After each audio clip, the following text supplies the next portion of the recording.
Célia Siqueira, como é que você está? Tudo bem?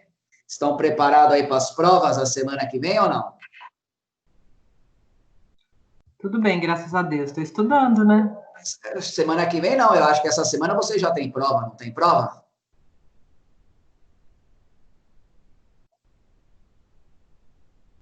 Semana passada nós fizemos as disciplinas online. Já terminamos. Agora começa as presenciais, né? A semana que vem, né? Isso, semana que vem. A partir do dia 15. Hoje é 8, mais 7, 15, segunda da semana que vem. Vocês fizeram a prova do estágio? Chegaram a fazer estágio ou não? Prova do estágio já. Sim. E aí? Já fiz. Marcos, foi a mesma prova. Foi a mesma da unidade 1 de penal, a nossa, né? Foi a mesma da unidade 1 de penal. A mesma, então já estava pronto. Fácil demais, né? Confesso que eu fiquei surpresa. Então tá bom. Na sua classe, todo mundo aí que é do oitavo, vocês são do oitavo, né? Todo mundo fez, tá tudo certo? Você fez, Eliana?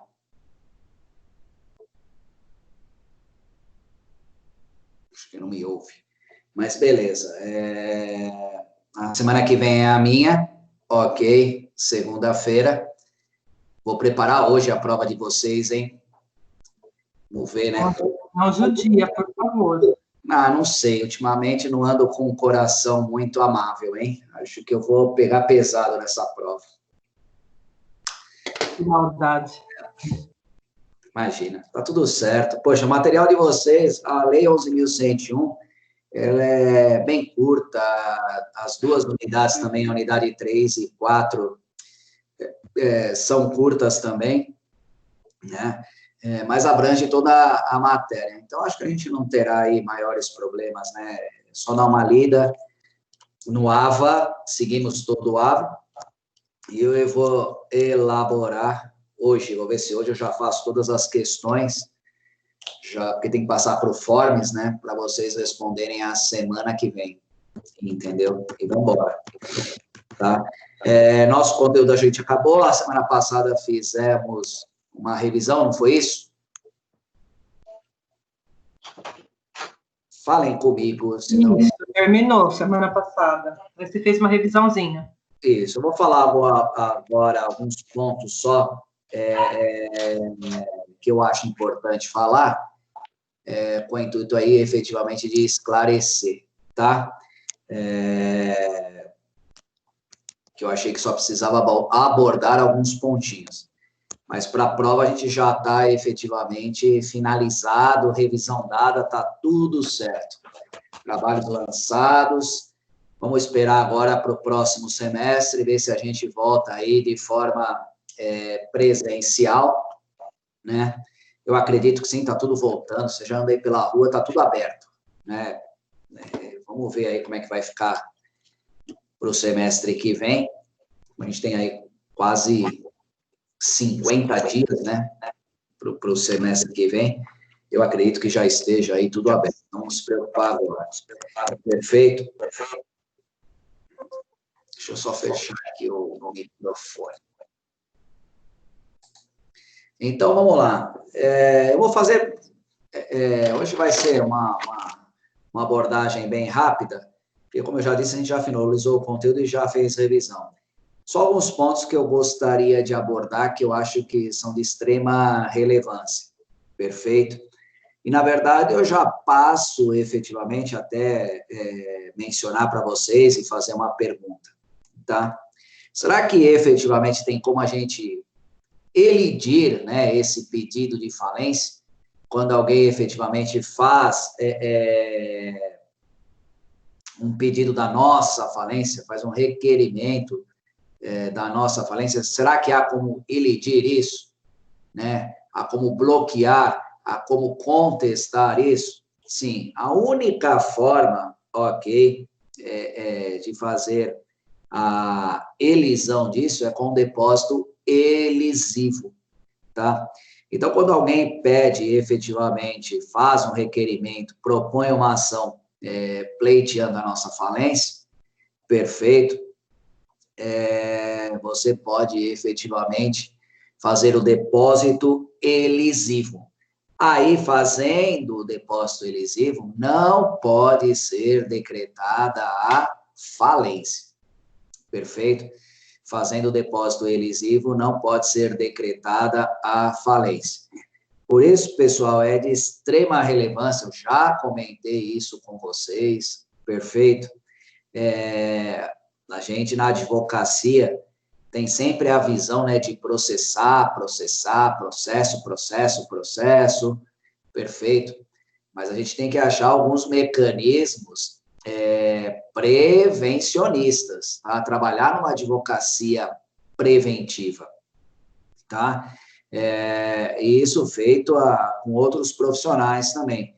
Ver se efetivamente a empresa pode guardar um valor, ainda que efetivamente seja difícil, um pouco por mês, para no caso de uma falência, né, de uma falência não, no caso de não estar indo bem, ela ter efetivamente como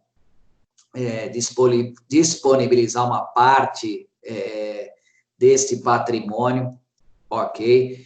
Isso é a contabilidade que faz, tá? Ela tem que chamar-se contas de reserva, reservas de capital, perfeito?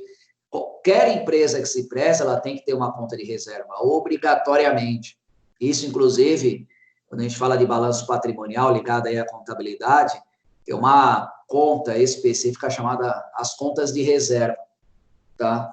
Por quê? O jurídico efetivamente pode precisar disso, como efetivamente até na parte do direito do trabalho, eu sempre peço para criar uma conta de reserva, seja o valor que for, perfeito? Por exemplo, um depósito lá recursal, vou pedir 10 mil reais. 10 mil reais é um valor altíssimo.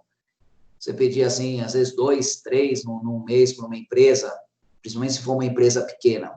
Provavelmente não tem, o fluxo de caixa dela é pequeno, mas ela consegue disponibilizar 500 por mês, 1.000 por mês.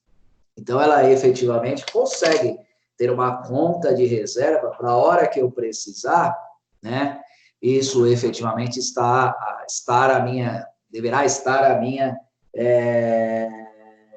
à disposição. Perfeito? Então, a gente tem que ter este hábito, né? A advocacia, qualquer área do direito, né? Ter esse hábito de trabalhar essa advocacia preventiva. A gente tem muito massificado a ideia de só processar e trabalhar aí efetivamente no contencioso, nada no preventivo. E há mecanismos efetivamente de se trabalhar aí no prevencionista. A lei de falências, ela prevê, tá, que ocorrendo o depósito elisivo, quando alguém pede a nossa falência, tá, que a gente pode contestar no prazo da defesa, apresentar o depósito e o juiz não pode decretar a falência. Não há que se falar em decretação de falência com o depósito elisivo. Poxa, professor Marcos, mas não tem dinheiro, isso e aquilo. Ah, beleza, concordo. Por que não fez um seguro garantia, por exemplo? Tá, você não consegue, a empresa não tem este hábito perfeito, né, de guardar, ter uma conta de reserva no seu balanço patrimonial, perfeito? Porque ela não faz parte aí, efetivamente, não contrata um seguro de responsabilidade, chama-se seguro AO, tá? Para a empresa, para os administradores da empresa, tá? Até para fluxo de capital e assim vai. Isso, a gente militando na área do direito empresarial, é uma situação que a gente efetivamente tem que incutir, né? Embutir na cabeça do empresariado. Porque depois que efetivamente acontece a quebra, né, a empresa não está indo bem, aí também não há advogado que dê jeito, né? Não tem o que fazer, tá? Então, isso já tem que se pensar no decorrer, efetivamente, dos anos. A grande maioria, porque teve um monte de empresa agora que está quebrando? Porque a maioria pega capital de giro, dá para ter fluxo de caixa, para poder trabalhar, perfeito? aí já está endividado, nessa linha já está endividado, e a hora que efetivamente precisa, né, pagar alguma coisa, não paga e vai efetivamente para um processo falencial. Isso é péssimo, às vezes a empresa trabalhou 10, 15, 20 anos e aí não consegue se recuperar mais.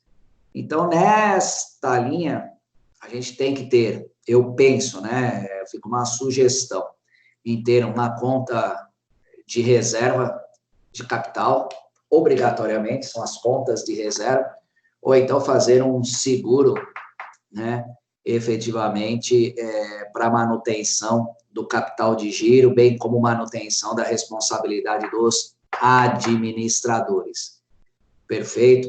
Caso contrário, aí efetivamente fica difícil. Porém, tem previsão legal, a gente não chegou a tratar disso porque no nosso conteúdo não tratava, tá? Que ocorrendo aí efetivamente o depósito elisivo, juiz não pode decretar falência.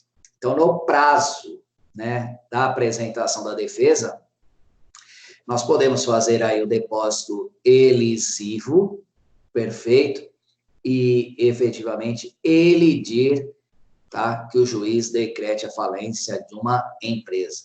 Perfeito? Então, esse é um ponto que eu gostaria efetivamente de mencionar,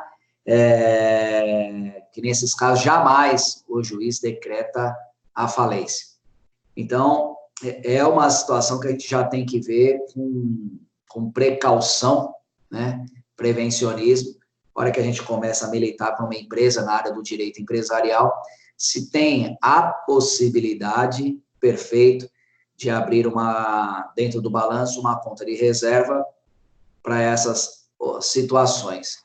Processo trabalhista, processo falimentar, processo civil, perfeito? Para militar perante o Poder Judiciário, precisa de dinheiro, não tem como ser diferente. Você precisa de custas, você precisa de honorários, você precisa efetivamente ter mecanismo, né, para poder discutir. Se você não tiver isso, fica um tanto que complicado. Então, você fica sem arma. Então, é uma ideia que a gente efetivamente já tem que incutir no nascedouro lá da empresa e no nascedouro da nossa advocacia prevencionista. Perfeito? Quantos processos, por exemplo, que eu pedi dinheiro para depósito recursal, que hoje está na casa aí de R$10.000, depósito só, hein? Mais custas.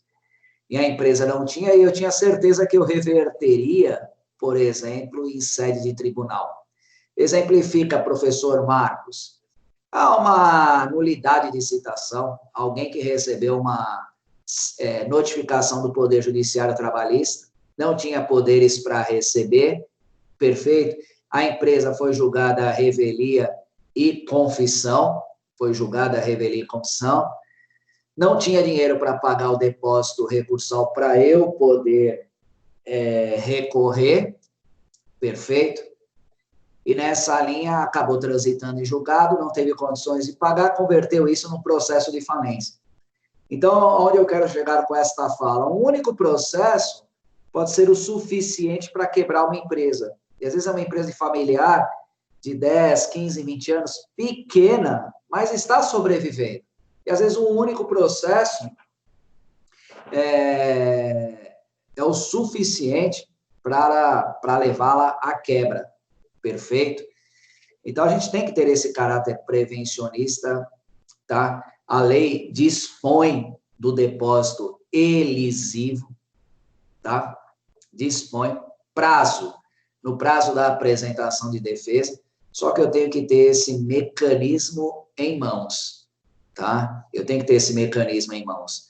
Então, a gente já tem que pensar em outros tipos de processo, porque falência é a última situação da empresa, né? Então, você tem processo civil, você tem processo tributário, você tem processo trabalhista, perfeito? Tudo isso, antes de chegar à quebra, eu já tenho que fazer, efetivamente, uma análise pormenorizada para pensar em alguma ferramenta jurídica que eu tenha para que não venha acarretar aí efetivamente a falência. É possível? Totalmente plausível, totalmente cabível, tá? Totalmente. Mas a gente não tem muito essa cultura, a gente tem efetivamente a cultura de processar. Daí eu peço a vocês, de um tempo para cá, desde o CPC de 2015, né, onde ficou instituída aí conciliação, mediação e arbitragem, inclusive a conciliação, mediação e arbitragem no mundo empresarial, perfeito. Poxa, já conseguimos elidir aí, efetivamente, muitos processos falimentares, tá? Muitos processos falimentares que, em vez de pedir a quebra, a gente tenta fazer, né, uma conciliação, uma mediação, antes que chegue-se ao pedido de falência. Então, uma ideia que, efetivamente, a gente tem que ter, o CPC de 2015 inovou muito nisso, inovou bastante, tá? E aí vem a minha, para finalizar este tópico, vem a minha indignação, porque o processo, o CPC de 2015, pegou todas as, né, os mecanismos do processo do trabalho, perfeito, e implantou, viu que dava. E aí, por isso que tinha aquele jargão, né, popular, para os leigos, não para nós, tá? Que vocês sabem que eu sou adepto à justiça do trabalho, que justiça do trabalho é justicinha de acordo, vai lá, faz um acordo e resolve o problema. Para o juiz, efetivamente, ele tem que fazer duas propostas de acordo antes do recebimento da defesa e após a instrução processual, dois momentos oportunos que ele tem que tentar o acordo, ok?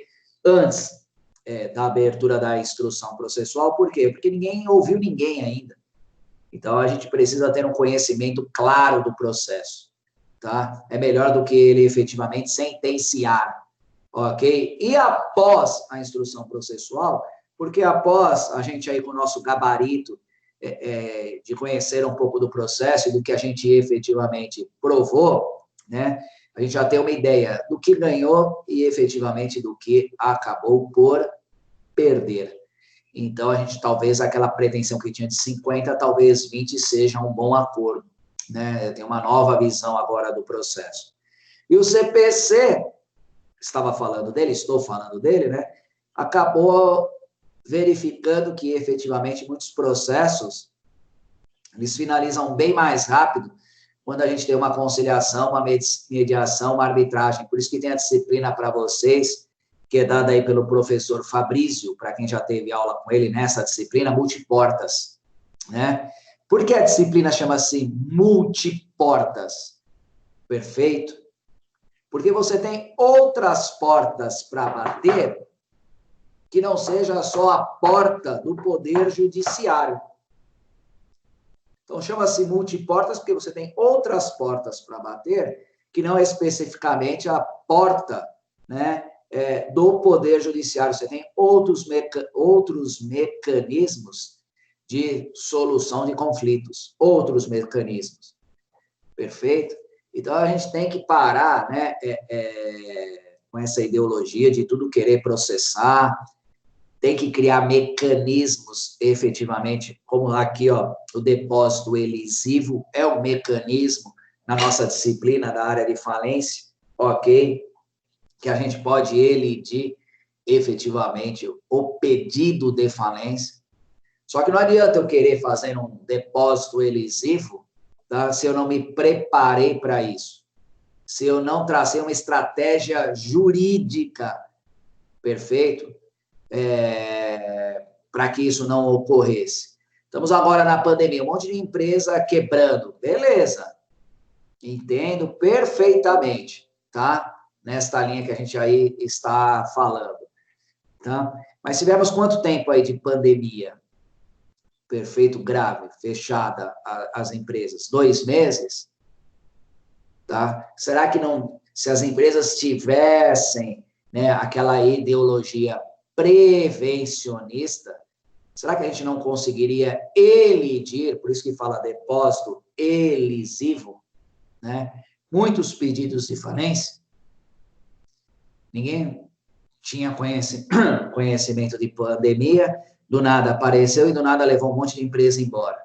Se talvez a gente tivesse essa cultura prevencionista, talvez isso não teria acontecido em larga escala como aconteceu, tá?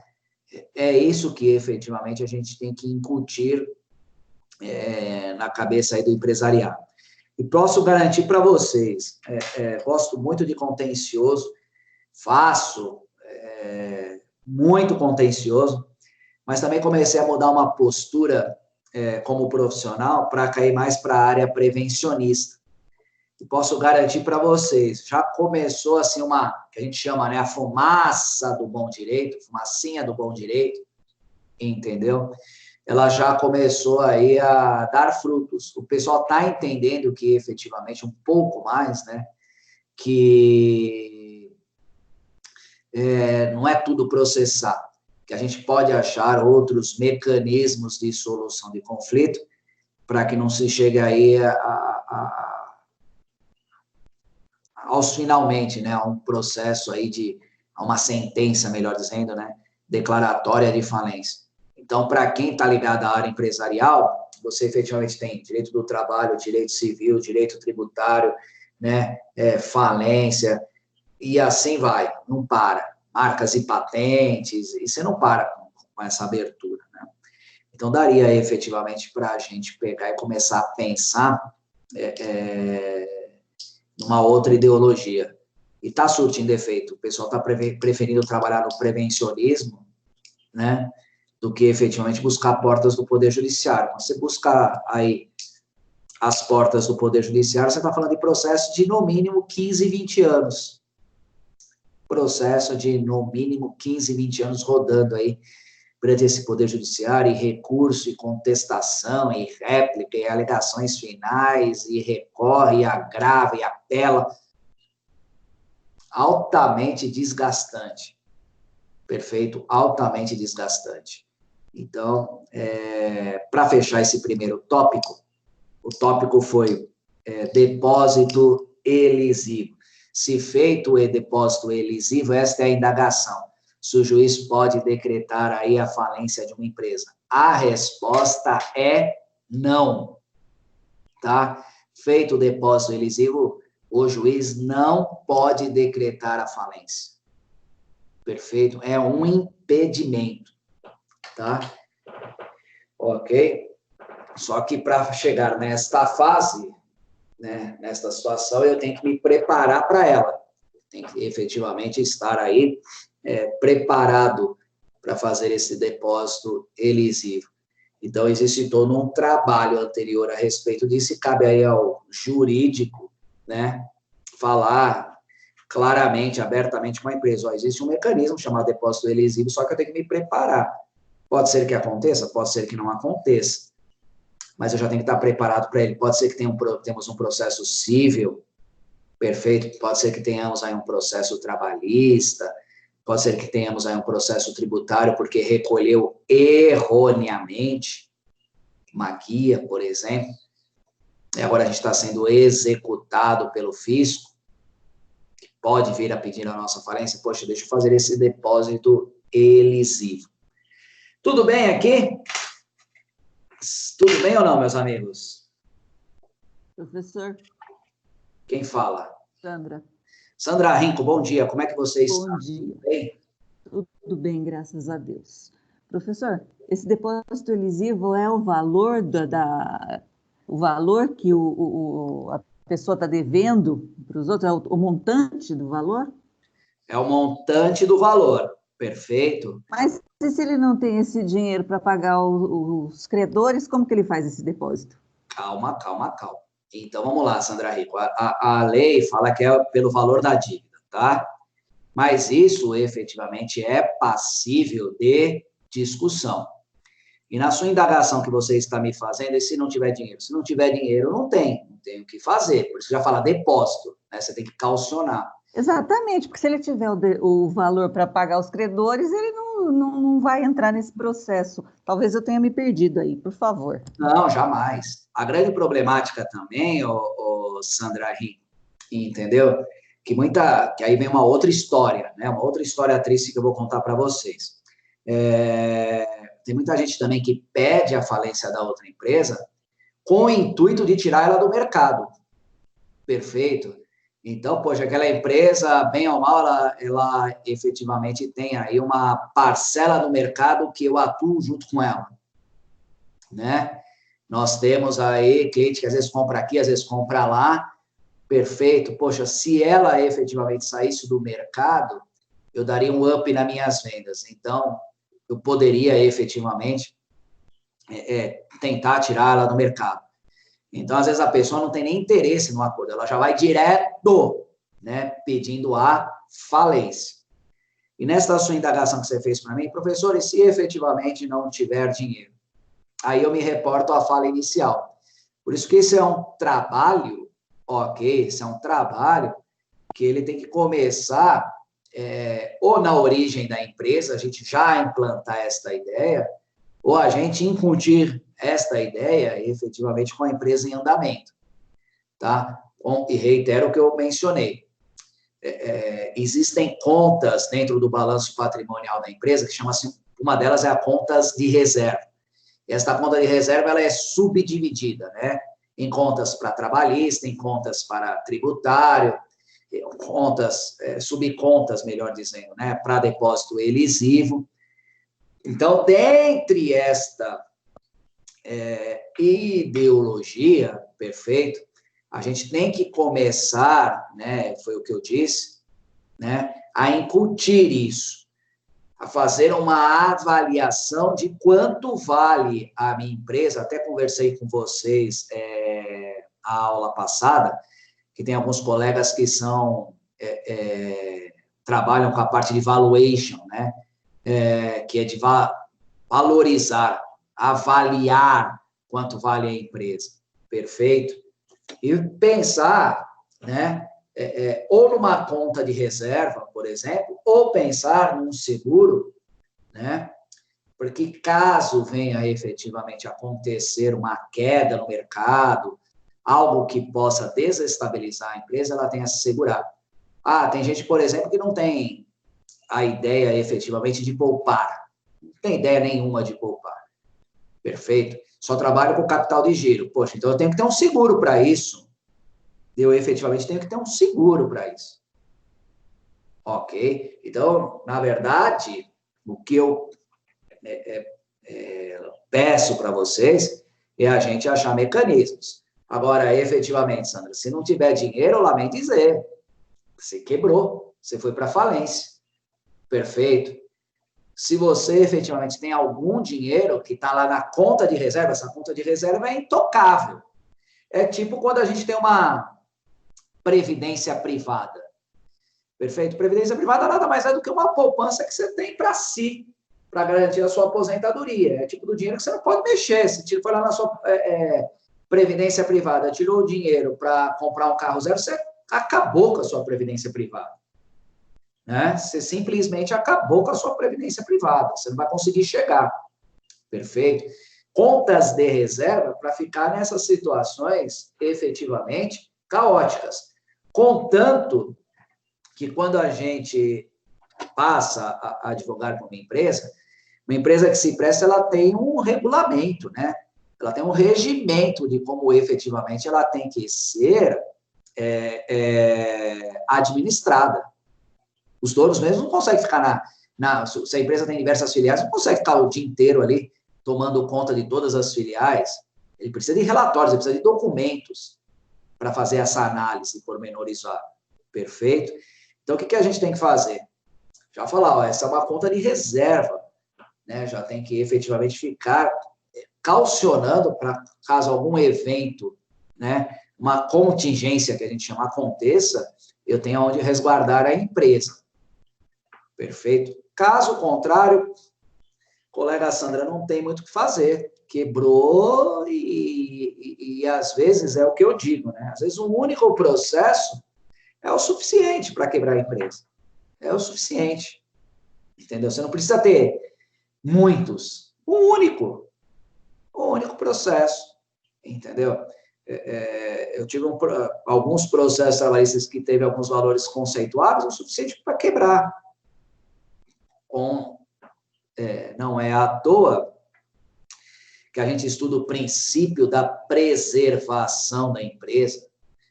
Beleza, aí a gente vem falando de princípio da preservação. O depósito elisivo é um mecanismo do princípio da preservação da empresa. Só que como é que coloca isso em prática? Como é que coloca isso em prática? Perfeito? Aí eu preciso ver, ter uma escrituração contábil efetivamente correta, eu quero constituir uma conta de reserva, se eu parar as minhas atividades empresariais, por quanto tempo eu aguento, né? Eu preciso me socorrer uma seguradora, não só nacional, como uma seguradora internacional, para garantir que minhas operações continuem funcionando, ok? Aí é estratégia. Agora, se não tiver estratégia, lamento dizer, perfeito, vai embora. Aí a empresa se perde. Né? E é triste isso, como a gente está vendo no cenário atual. Né? A empresa se perde. Tudo bem, Sandra Rinco? Sim, professor, é que eu fiquei em dúvida, porque assim, o depósito elisivo, então, no meu entender, ele tem a função de, esse dinheiro está lá, primeiro foi decretado, alguém veio e quis decretar falência, aí eu me socorri desse dinheiro, porque ele estava lá sendo guardado para esses eventuais... Tá. É porque, assim, eu fiquei pensando o seguinte, bom, se eu tenho dinheiro para pagar o que eu estou devendo, eu não preciso fazer esse depósito elisivo, né? Eu tenho dinheiro, estou pagando.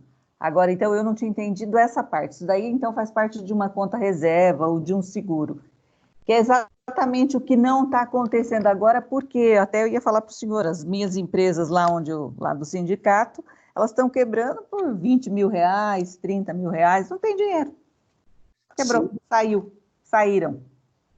Muitas saíram do mercado. Exatamente. Então, se a gente faz e você está vendo isso bem de perto, entendeu? Você vê que às vezes não são valores assim que a gente possa falar, né? São valores extremamente consideráveis. Não são. Eu vejo isso daqui, entendeu? No escritório, né? A empresa fechando, encerrando as suas atividades por valores que você acabou de mencionar, 20, 30 mil reais. Que eu acabei, nas minhas falas iniciais, a grande maioria das empresas é pequena. São pequenas, né? Poxa, a pessoa às vezes não tem 20 mil efetivamente para pagar uma dívida. Bom, mas ao longo do tempo ela não conseguiria ter guardado, sei lá, 500 reais, ter feito uma conta de reserva e ter guardado 500 reais, e essa conta ser intocada? Será que efetivamente ela não conseguiria? Será que, de repente, até efetivamente numa coisa, às vezes, simples, que nem a gente fez uma auditoria numa empresa, impressão, né? Impressão, perfeito. Um monte de folha sendo descartada de forma necessária. Mas quanto custava isso por mês? Custava 8 mil reais por mês. Custava 8 mil reais por ano, é quase 100 mil reais. Aí chegou-se o pessoal de TI, fez auditoria, aquela coisa toda, junto com o pessoal de custos, né? Chegou-se, poxa, se salvasse, se fizesse outro mecanismo, a gente não teria esse custo operacional da máquina, isso já desalugaria determinadas impressoras, tal, que a gente economizaria 8 mil por mês. Pô, a empresa achou ótimo, 100 mil, em 10 anos ela fez 1 milhão de economia. Perfeito. Então, onde eu quero chegar com esta fala, Sandra, efetivamente essas estratégias, né, que a gente, como advogado, deve passar, deve dar uma olhada, uma visão macro da empresa, né, não só na linha de produção, mas em tudo, para ver se efetivamente vale a pena se valer desse mecanismo ou não, se vale a pena se valer desse mecanismo ou não. Como você acabou de mencionar, né? Você está vendo de perto empresas quebrarem por 20 e 30 mil. Aí eu quero te fazer uma pergunta para você, tá? Quantos anos em mercado, em média, tem essas empresas? Você que está ali próxima, qual que é o tempo de mercado, mais ou menos? 50 anos, 45 anos, elas estão ali. Mas elas se socorrem todo mês, ou a cada 3 meses, de empréstimo de capital de giro, para capital de giro. Então, aí você, deixa eu, na verdade, te fazer você vê, uma empresa de 40, 50 anos, não ter 20, 30 mil, até entendo. Aí eu quero te fazer uma pergunta. Na sua visão, né, que você está ali, você não acha que tem algum problema de gestão? Com certeza, são pessoas, professor, os empresários ali são pessoas, assim, de idade avançada, bastante avançada. Então, eles têm uma cabeça um tanto quanto antiquada para isso. E eles acham que com a experiência porque a experiência deles é muito mais, eu lido com vendas, varejo, né? Com empresas do varejo. Então, eles têm muita experiência com vendas, com gente, com aquelas pessoas que vão ali.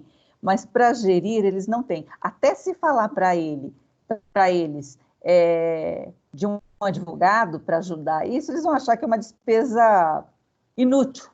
Eles vão se socorrer de um advogado só nos finalmente. Então, fica complicado, né? Fica até complicado conversar com essas pessoas. Você tem total razão, é exatamente isso.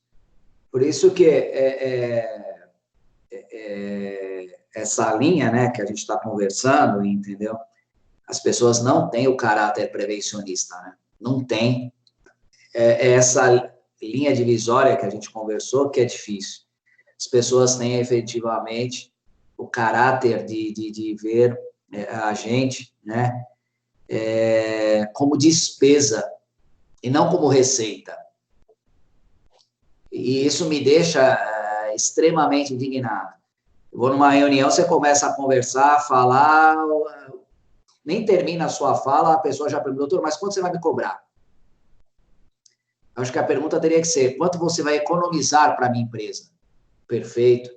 Quanto eu vou efetivamente economizar para a sua empresa? Contanto, se eu for para qualquer reunião empresarial que eu me colocar na condição de despesa, sabe quando eu vou captar um cliente? Nunca. Nunca. Eu tenho que me colocar na condição de receita. Pô, o que você está fazendo comigo, me contratando no meu escritório, você terá receita, você terá lucratividade, é investimento.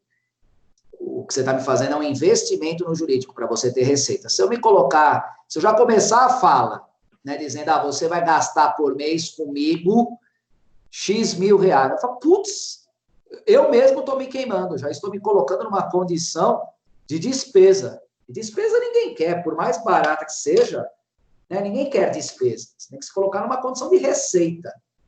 Perfeito? Olha, vamos pensar diferente. Quanto eu vou economizar para a sua empresa, o que eu vou fazer para a sua empresa melhorar? Perfeito? Então, o que eu vou te cobrar vai ser irrisório perto do que efetivamente eu vou te trazer de lucro. Perfeito? Então, eu tenho que me colocar numa outra condição. Então, é essa linha que é difícil, eu sei que deve ser, que é o que você falou. São mentes pensantes, né?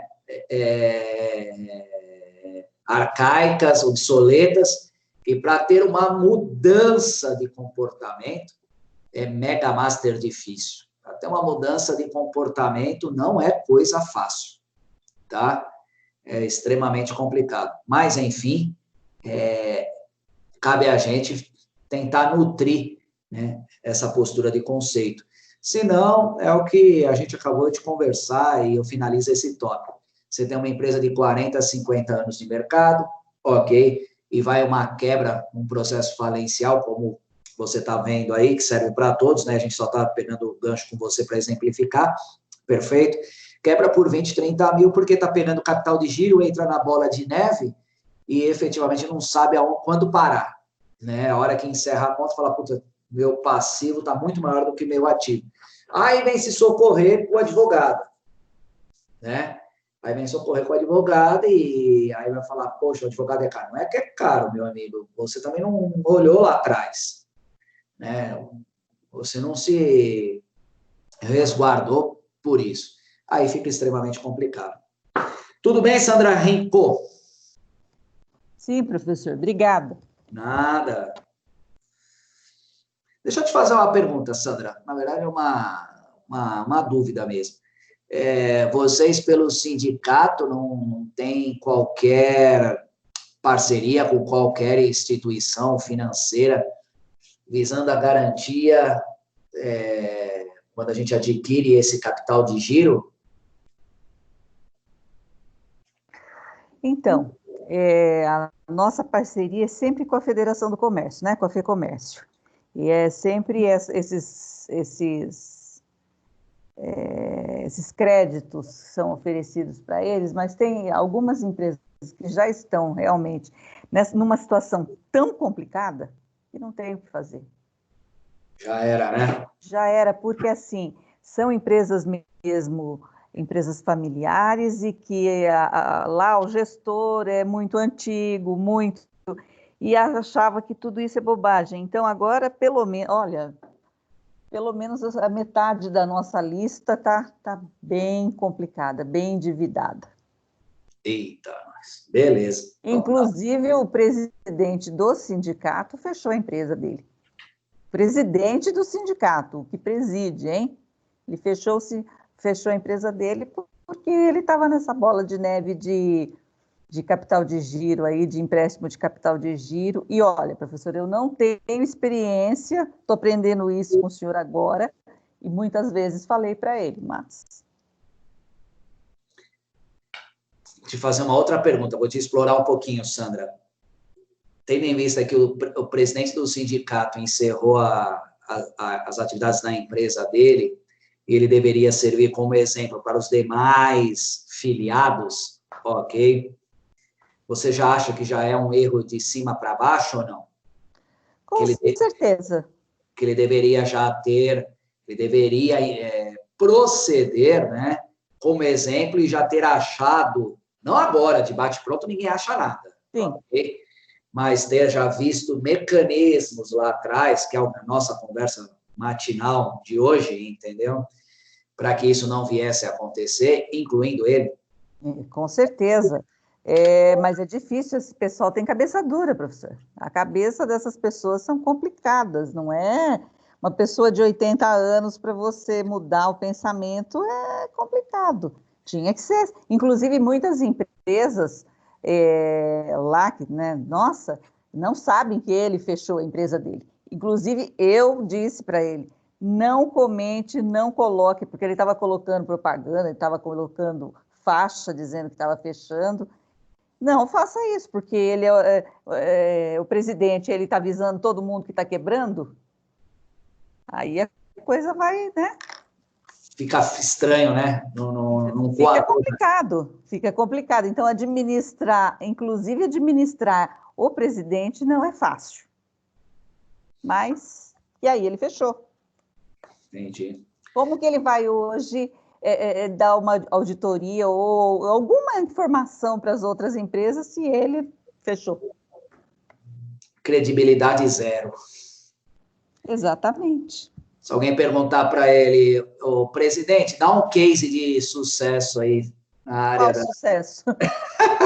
Não tem sucesso para dizer. Até Esse teve, mas dá não um tem case mais. de sucesso aí. Tem. Cabe agora a você, Sandra, essa árdua missão, entendeu? Você é uma mulher experiente, trabalha lá uma longa data, cabe a você agora essa árdua missão, entendeu? Com uma nova mentalidade, uma nova ideologia, né? Resolver isso. Estou aprendendo com o senhor aí, professor. Vamos em frente, vamos ver o que dá para fazer. Me dê só um minuto, só um minutinho, por favor.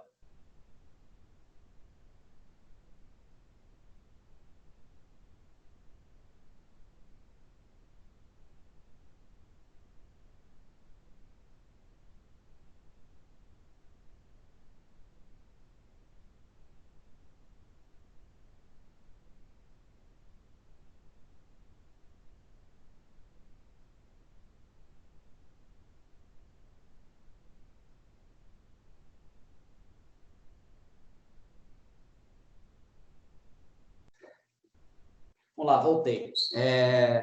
Então, Sandra, para a gente finalizar, entra nessa linha aí, você vai se dar bem, com certeza. Inclusive, a gente estava falando de case, pegar uns cases que você está vendo, exemplificar, colocar isso numa palestra, colocar, né? Por que quebramos, entendeu?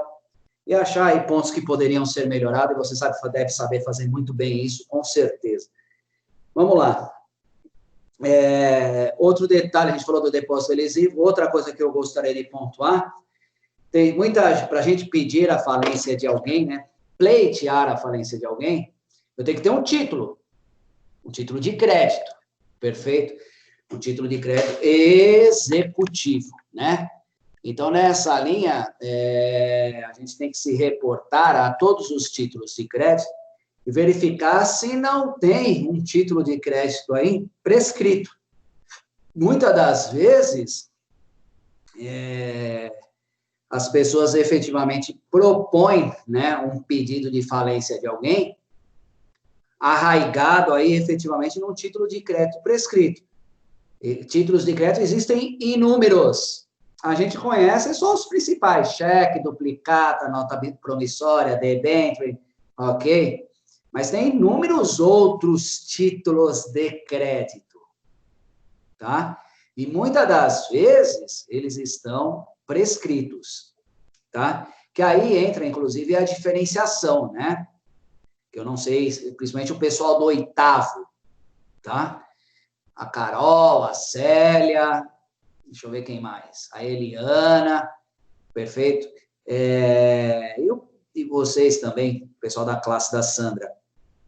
A diferença entre ação de cobrança, ação de execução e ação monitória. Alguém saberia me dizer qual é a diferença entre uma ação monitória, uma ação de cobrança, perfeito, uma ação de execução?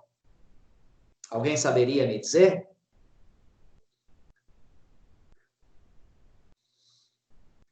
Valendo 15 na minha prova?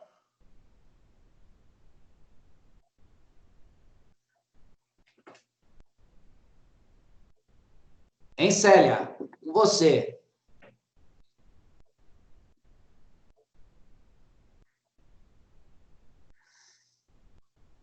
Ixi, ninguém fala comigo, mas tudo bem.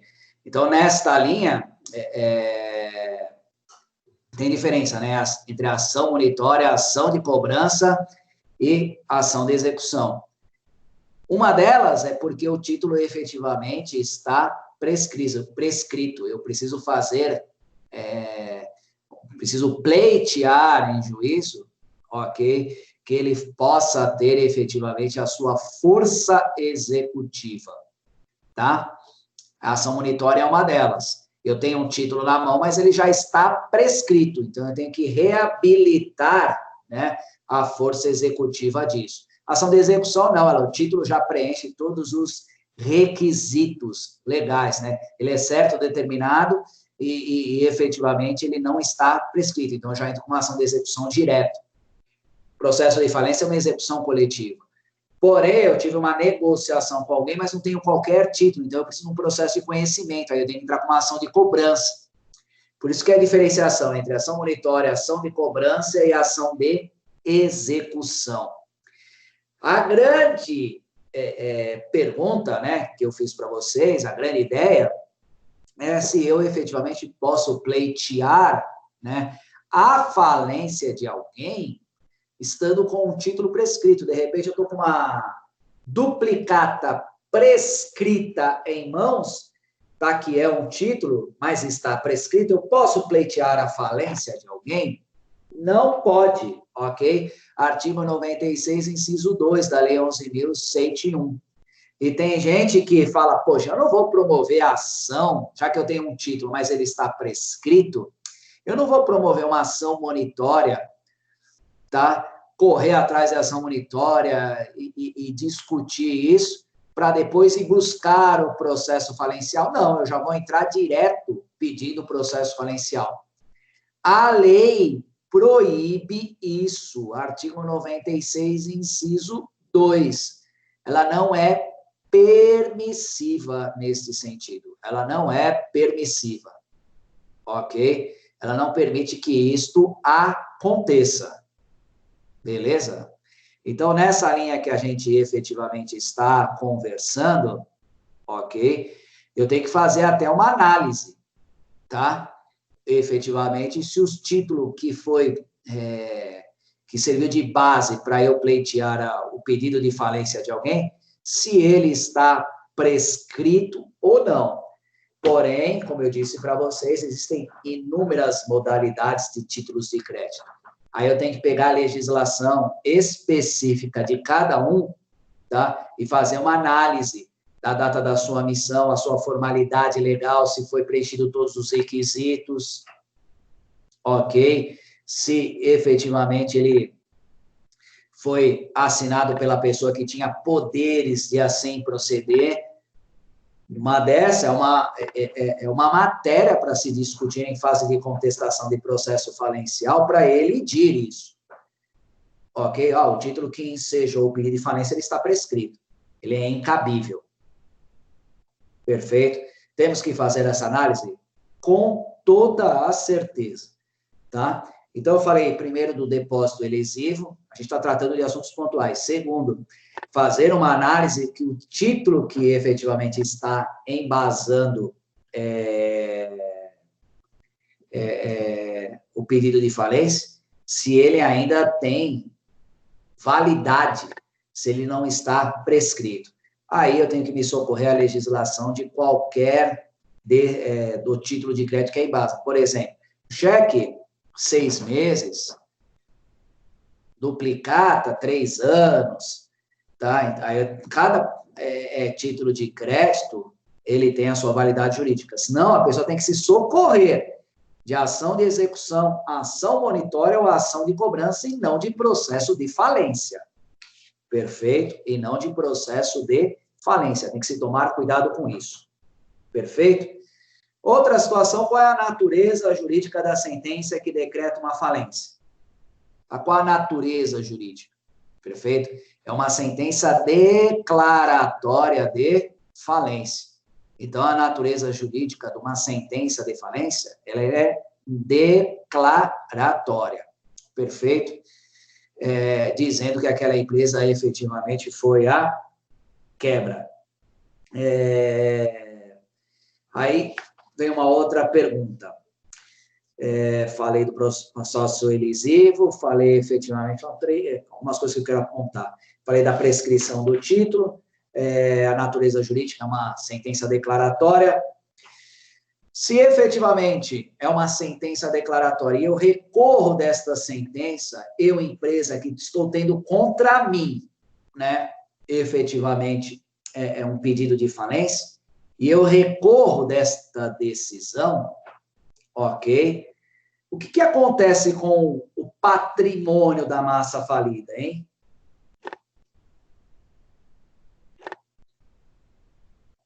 Ele tem que retornar à massa. Então, com a sentença declaratória de falência reformada, tá? Ele efetivamente tem que voltar aí à massa falida. Perfeito? Então, ele é arrecadado, né? Ele é bloqueado com a sentença. Agora, se eu conseguir reformar, ele tem que voltar efetivamente a ter disponibilidade. Aí, o dono desse patrimônio, ele pode fazer com ele o que ele bem entender. Lembrei de um outro tópico que eu anotei aqui pela de manhã. Pensão alimentícia pode ser cobrada no processo falimentar? O dono da empresa está devendo aí, efetivamente, alimentos. Tá? Está devendo alimentos.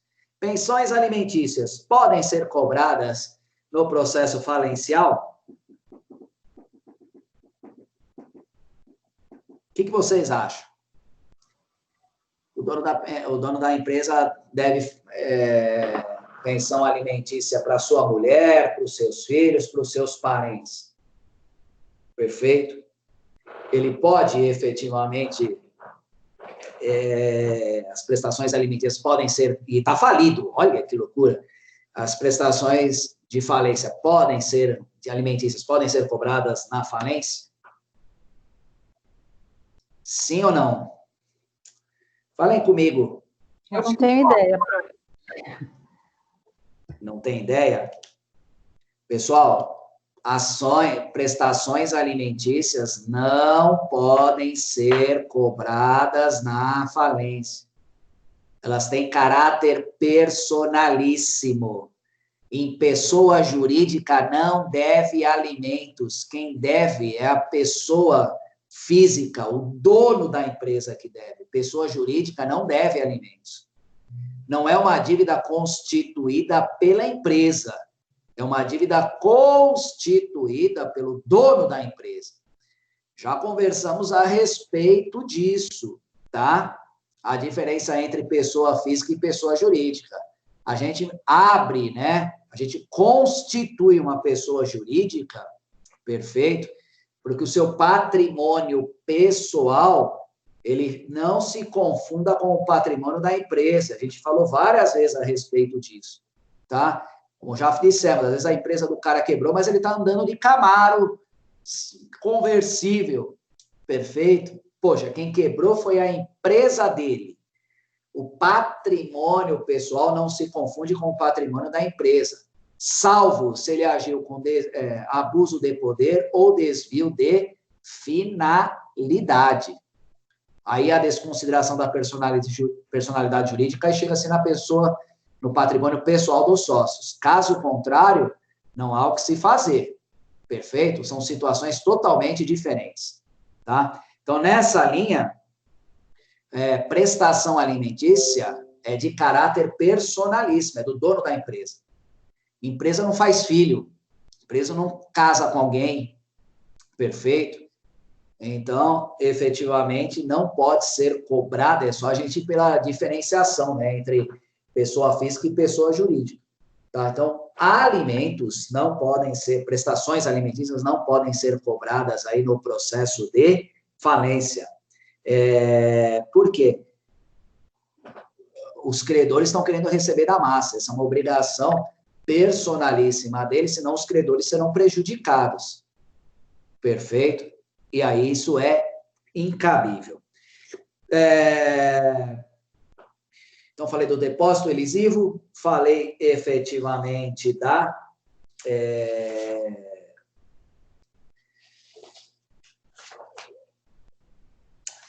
prescrição, depósito elisivo, prescrição, prestações alimentícias, tudo coisas pontuais, tá? Outra pergunta. Pode o administrador judicial, ok, devolver diretamente as coisas pertencentes a terceiros num processo falencial? Então, ele pode fazer, o administrador judicial, porque quando é decretada a falência, a gente tem a figura aí, efetivamente, do administrador judicial. Ele pode fazer a devolução dos objetos a terceiros? Tá? Ele pode fazer a devolução dos objetos a terceiros?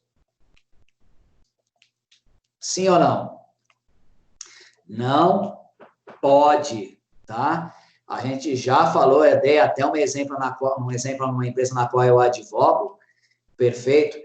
Assim como a sentença declaratória de falência, todo o patrimônio pertence à massa falida.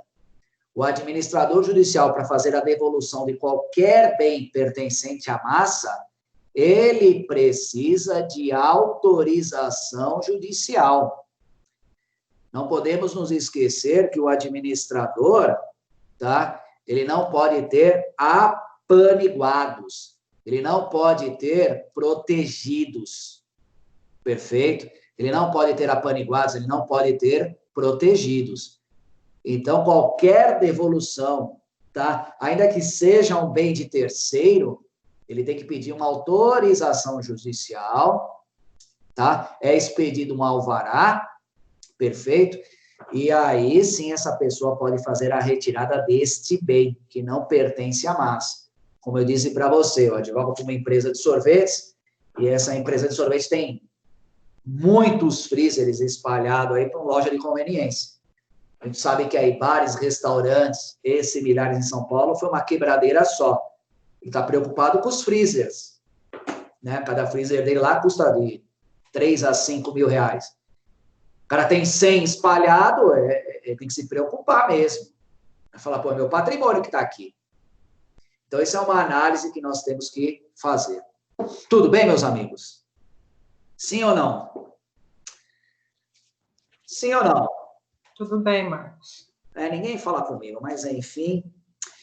Pessoal, alguém tem mais alguma pergunta para me fazer? Porque acho que eu que tinha que falar de falência, eu já mencionei. Vocês têm alguma pergunta? Querem me falar algo a respeito da falência? Professor, aí nesse caso de bens de terceiro, nós entramos com embargos de terceiros, né? Exato. Ok. Não necessariamente, né, Sandra? O remédio jurídico é embargos de terceiros. Mas eu posso falar diretamente com o administrador judicial e ele levar essa informação ao juiz e o juiz me autorizar? Perfeito. Eu tenho uma nota fiscal do freezer que é meu, de compra para mim, perfeito. Eu tenho um contrato de consignação com a empresa que eu deixo no local por consignação, tá? A empresa veio a quebra, eu vou juntar isso no processo, né? Que eu tenho a propriedade mediante a nota fiscal e efetivamente tenho um contrato de consignação que eu deixei para aquela pessoa, dizendo que efetivamente é meu. Se o juiz indefiro, aí eu tenho que embargar, né? Eu entro com embargos de terceiro, que é o remédio jurídico cabível, perfeito, para que o tribunal, efetivamente, em sede de tribunal, me conceda a liberação, efetivamente, desse meu freezer, tá? Tem muito juiz que, na dúvida, perfeito, apesar que aqui nesse exemplo que eu dei, ok, ele é bem claro, tem juiz que na dúvida, despacha. Ao término do processo falencial, devolva quem de direito. Poxa, mas eu preciso disso para hoje. Não dá para esperar término. Então, o processo de falência vai demorar 10, 15 anos, eu não tenho como esperar isso, até porque daqui 10, 15 anos esse bem ele já pereceu, ele já acabou. Tá? Eu preciso que essa situação seja resolvida agora. Perfeito?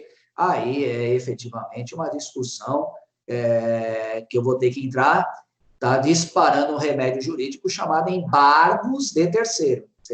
Embargos é sinônimo de contestar, tá? Estou embargando por um terceiro que não faz parte da relação jurídica. Tudo bem, Sandra Rinco? Sim. Pessoal, alguém tem alguma dúvida? Queira me perguntar algo ligado, porque eu acho que é ligado ao nosso tema aqui, o que eu tinha que mencionar, eu já finalizei. Era só essas coisas que eu gostaria de abordar aí pontualmente. Vocês querem me perguntar mais alguma coisa a respeito? Sim ou não? Eu não, obrigada. Então tá bom. Carola, todo mundo fez a prova do estágio? Estava fácil? Estava tranquila. Na verdade, era uma peça que a gente já tinha feito. Eita, nós. O ano passado foi assim também. Que ótimo, hein? Estágio, então, acabou. Estamos resolvidos. Graças a Deus. Eita. Rumo ao novo semestre, Pro. Que ótimo, vamos passar rápido, hein? Que ótimo. Nossa. Por favor, vamos estudar para a prova agora a semana que vem. Tudo bem? Tá, desculpa, eu não estava aqui no começo, mas você vai entrar na aula e liberar o link para a gente, né? A gente já pode começar a fazer a prova semana que vem. Vou liberar, entrar na aula e liberar, né? Só que agora vocês têm um prazo menor, é 24 horas, né? Antes era 48, não é isso? Agora vocês só têm 24. Isso, tá bom. E vou ficar disponível na aula, tá? Para a semana que vem, das 8 às 9. Uma horinha lá, vou estar disponível. Tá ótimo. Meus amigos, se vocês não tiverem nenhuma dúvida, eu vou encerrar por aqui, mas vou deixar, nem vou sair do Teams, tá? Eu encerro a aula por aqui, mas fico aqui à disposição para quem tem alguma dúvida, para quem tiver alguma dúvida. Vocês querem me perguntar algo? Eu não, Pro, eu te agradeço e semana que vem a gente se vê. Então tá bom, Carol, obrigado por tudo, obrigado pelo semestre, obrigado aí a todos vocês que efetivamente participaram comigo desse semestre, eu só tenho a agradecer, espero que vocês façam uma boa prova e que vocês tenham aí, a partir de agosto, né, um excelente semestre e que seja de forma presencial, desejo mesmo, entendeu? Que seja de forma Mas presencial. nós sobrevivemos, né, Pro? Isso a gente precisa agradecer também, né? Obrigada. Todos os dias. Todos os dias. Nossa, o como? Não é fácil. Não só os alunos, né, pelo comparecimento também, mas como bem também o professor, né, que desce vídeo no YouTube, Sim. coloca isso. Foi um algo diferente, foi uma situação diferente para todos nós, né, sem exceção. Entendeu? Mas, enfim, vamos tocando aí a vida. Obrigada, viu, Marcos? Eu que agradeço, Célia, à tua disposição sempre. Obrigada, viu? Obrigado. Obrigada, professor. Obrigado, Sandra Rimpo. A gente se fala. Se Deus quiser. Meus amigos, tchau para vocês. Um excelente dia, uma excelente semana e a gente se fala. O Teams eu vou deixar Obrigado. aqui. Obrigado. Eu que agradeço, Diego. Vou deixar aqui. Se alguém tiver alguma dúvida, só me chamar. Não vou nem sair. Tá bom?